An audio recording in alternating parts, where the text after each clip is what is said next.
మార్కెట్లో ఇన్వెస్ట్ చేసి మీ డబ్బులు డబుల్ చేసుకోవాలనుకుంటున్నారా? సుందరరామిరెడ్డి గారి సెమినార్ కి అటెండ్ అవ్వండి.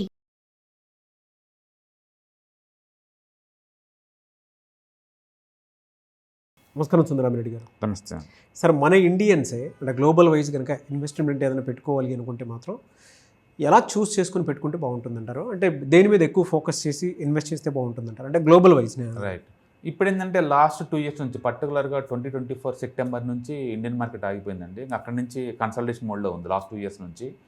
కాబట్టి లాస్ట్ 2 years నుంచి లిటరల్లీ జీరో రిటర్న్ అనమాట ఇండియాలో పెట్టిన వాళ్ళందరికీ. దాంతో న్యాచురల్గా ఎక్కువ మంది ఫోకస్ అంతా లేదు, అబ్రాడ్లో పెడితే బాగుంటుంది అనిపిస్తుంటుంది. అంటే అబ్రాడ్లో ఏ కంట్రీ అయితే బాగుంటుందని చూస్ చేసుకుంటూ ఉంటారు. అవును. ఇప్పుడు ఏముందంటే అబ్రాడ్లో గత 4-5 years నుంచి artificial intelligence, semi conductors boom నడుస్తుందన్నమాట. దాంతో అమెరికాలో technology companies like Nvidia and chip manufacturing company Micron ఇలాంటివి అనమాట.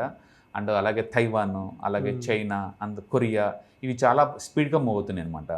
ఎంత అంటే శాంసంగ్ పెట్టిన కాంచి ఇప్పుడు దాకా ఉన్న ప్రాఫిట్స్ 50 సంవత్సరాల ప్రాఫిట్ అంతా ఈ 1 yearలో వచ్చింది. అంటే ఎంత అగ్రెసివ్గా లాభాలు వస్తున్నాయి చూసుకోండి ఆ టెక్నాలజీలో. కాబట్టి వాటి సీజన్ నడుస్తుంది అనమాట. కానీ ఇప్పటికే లేట్ అయ్యాం మామూలుగా, అందుకని ఓవర్గా హీట్ అయిన మార్కెట్లో పెట్టుకుంటే మనకు అంత రాదనమాట. మనం కనుక చూసుకుంటే లాస్ట్ 10 years నుంచి విన్నర్ రొటేట్ అవుతూ ఉంది, సెక్టర్ రొటేషన్ అయినట్టు. ఫర్ ఎగ్జాంపుల్ 2016లో చూసామనుకోండి, Taiwan is the best returns 12% వచ్చినాయి ఆ సంవత్సరం.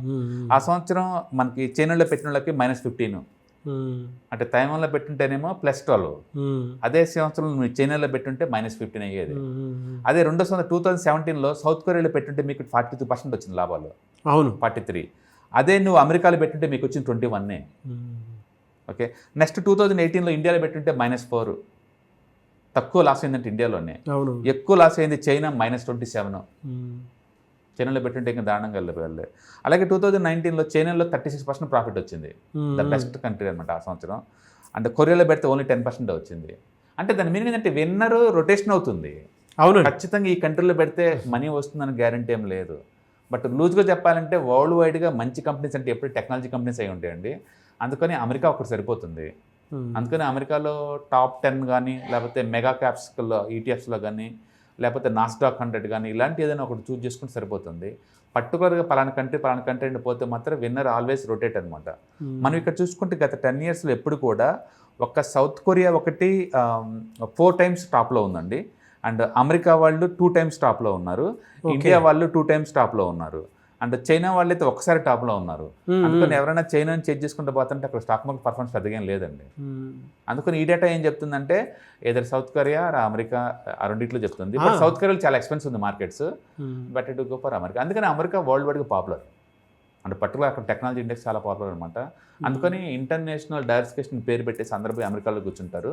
బట్ ఇప్పుడైతే మార్కెట్స్ అన్ని ఓవర్గా పెరిగిపోయినండి ఆల్రెడీ, కాబట్టి చాలా లేట్గా వస్తున్నట్లు లెక్క. బట్ మీ పోర్ట్ఫోలియోలో long term point of view లేదు, ఒక 5 to 10% వరకు అంటే ఇంటర్నేషనల్ లెవెల్లో మనం డైవర్సిఫికేషన్ చేసుకుంటే ఎప్పటికైనా బెటర్. ఎందుకంటే డాలర్లో కాబట్టి వాటి వాల్యూ ఎంతకంత క్రియేట్ అవుతూ ఉంటుంది, డాలర్ ఇన్వెస్ట్మెంట్ కాబట్టి. బట్ ఇప్పటికైతే ఇండియాలో అది బెస్ట్, ఎందుకంటే లాస్ట్ 2 years నుంచి పెద్ద రిటర్న్స్ ఏం రాలేదు. కానీ మీరు అనాలిసిస్ చేసిన అంటే ఒక్కొక్క దాన్ని అనాలిసిస్ చెప్పిన విధానం చాలా బాగుంది సార్. మన ఓన్ ఒపీనియన్ ఇక్కడ ఏం చెప్పడం లేదు, డేటాని మనం చూసి చెప్తున్నాం కాబట్టి మనకు ఐడియా జనరేట్ అవుతుంది. చాలా మంది ఏంటంటే చైనాని చేంజ్ చేస్తారు, చైనాలో లాస్ట్ ఇయర్ బాగా వచ్చింది, ఈ సంవత్సరం వస్తే ఏమో అనుకుంటారు, కొరియాలో బాగా వచ్చింది కదా మళ్ళీ వస్తే ఏమో అనుకుంటారు. బట్ విన్నర్ రొటేట్ అవుతున్నారు తప్ప స్టేబుల్గా ఉంటల్లా. అందుకని మీరు ఎవరైనా ఒక 4 to 5 years పెట్టేలాగుంటే ఏ కంటెంట్ చూస్ చేసుకోవచ్చు.